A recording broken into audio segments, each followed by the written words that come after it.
Welcome in this video series, we're going to look at a new class of functions called logarithmic functions. And to motivate that, we're actually going to begin with the last type of function we discussed, an exponential function. And so an example that we maybe came across in our studies there is we want to find intercepts of the function. And so here is an exponential function, right?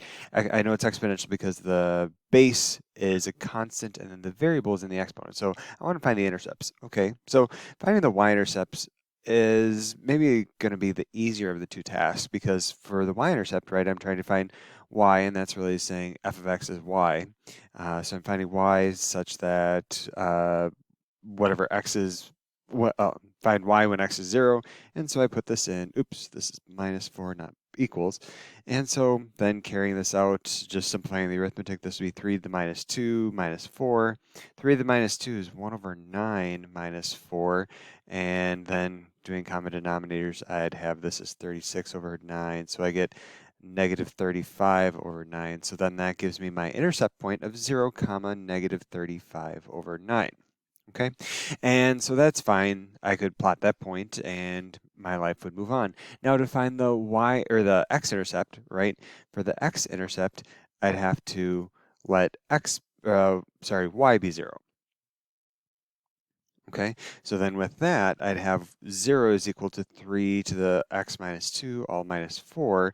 And then from there, I'd have to move the 4 over, and I'd have 4 is equal to 3 to the x minus 2. And then the problem with this is that I have a variable in the exponent, right? So we don't know what to do with this or how to solve this right now, variable in the exponent. And so we might cry a little bit and then go to Desmos and try to look at the graph there, and maybe we'll get an answer, maybe we won't. Okay, but there is a nice way to handle this algebraically instead of graphically, and that is where we have a logarithmic function come into play. All right, and so definition of a logarithm is that we have x and b as positive real numbers where b is not equal to 1, and just it's stated here, but we have to make sure that b is greater than 0. Okay, that's what positive real number means. And so then if we have f of x, which is y, is equal to log base b of x, we say that that's a logarithmic function. That's what the log means. Base b, okay, so b is called the base, just like the base of an exponent. And here's how we define it formally. Okay, when we see the expression log base b of x, that's the same as saying b to the y equals x. And so this, I always joke with my students that this is one of the most important definitions of your life, and it is so important to me that if I were to have a tattoo, I don't have any, I don't know, that needles and me don't agree, but if I were to have a tattoo, this might be one.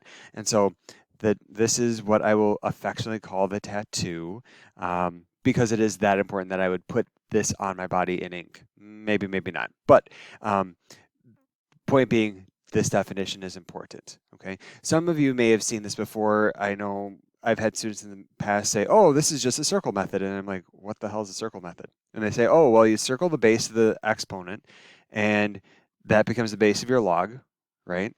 And then it would be log base b of x." Right? Log base b of x is equal to y. And so that's how they go from exponential to logarithmic. And then I'm like, oh, well, you can do the same thing. You'd have b to the y is equal to x to go back and forth. So sometimes they remember it as a circle method, and I'm like, fine, whatever. Point is, know the tattoo, what I call the tattoo, know the circle method, know this conversion. And the reason that this works out is that if you look carefully and think back to what we know about inverse functions, right? Inverse functions change inputs and outputs. In the exponential form, y is an input. In the log form, it's an output. X is the same thing, it switches, right? So the logarithm is the inverse of the exponential, okay? And so if we get stuck in one method, using the inverse allows us to get out of it, okay? So more on the inverse properties next video, but just getting some practice with converting each of these. I'll do a couple and then you get to do a couple as you pause the video. Okay, so here we just want to convert each exponential to log form or vice versa. Okay, so first one, this isn't exponential. How do I know? There's not a logarithm, okay? And so if I want to convert it, I do base of, so log base b, or log base of 2 of 64 is equal to x. Okay, so I do log base 5 of 10 is equal to x. So I'm going to write that out. Log base 5 of 10 is equal to x. Okay, pause the video, try the next two. Next one would be log base 1/4 of 128 is equal to x. Okay, and again, the base can be a fraction. It just has to be positive. Okay, and this problem that we were faced with before, and so finding the x-intercepts of that function, we could write this as log base 3 of 4 is equal to x minus 2, and then add 2 to solve for x. Okay, now we're going to go the other way. So now I'm going to convert the logarithmic form to exponential form. So I'd have 2 to the power of 1 is equal to 3x. 2 to the power of 1 is equal to 3x. I'll do one more and then you get to do a couple.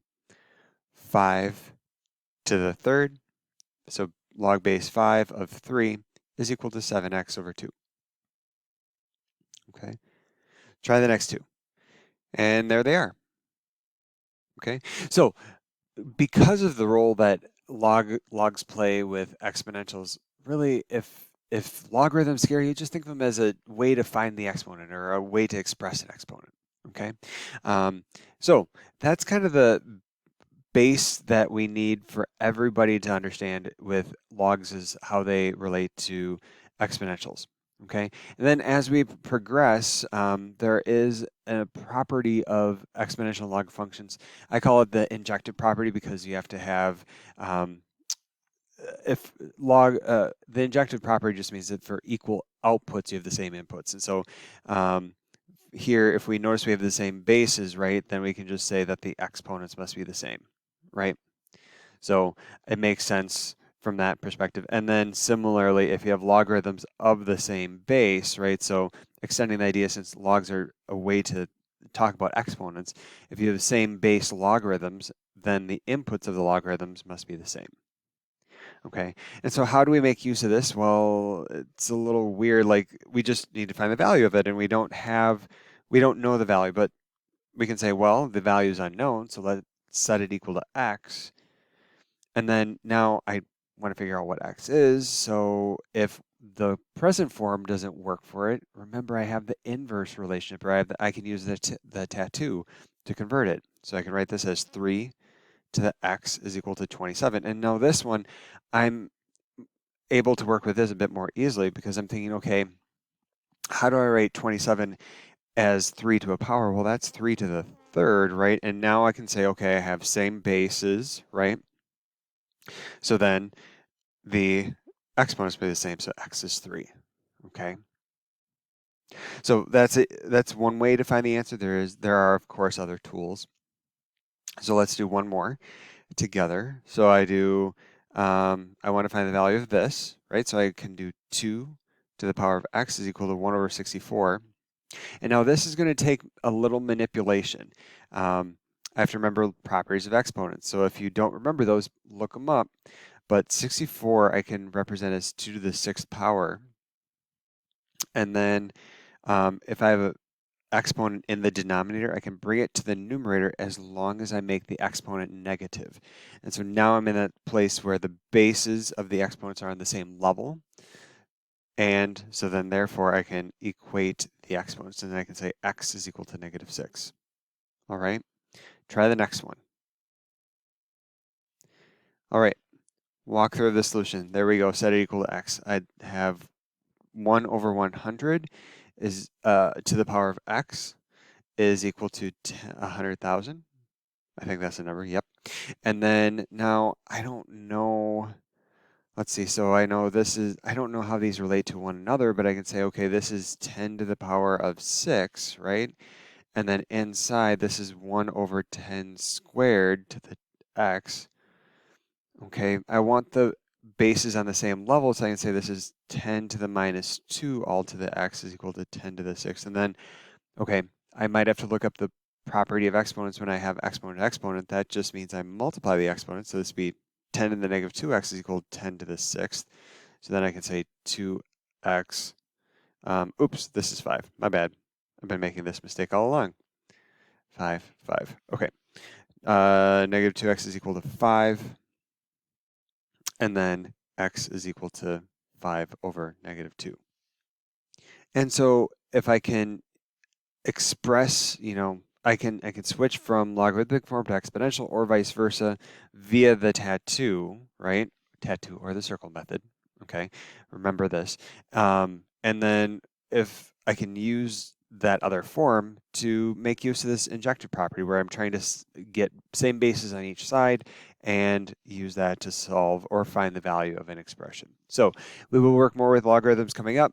And this video is just meant to introduce you to logarithms as a way to find the exponent of an exponential expression.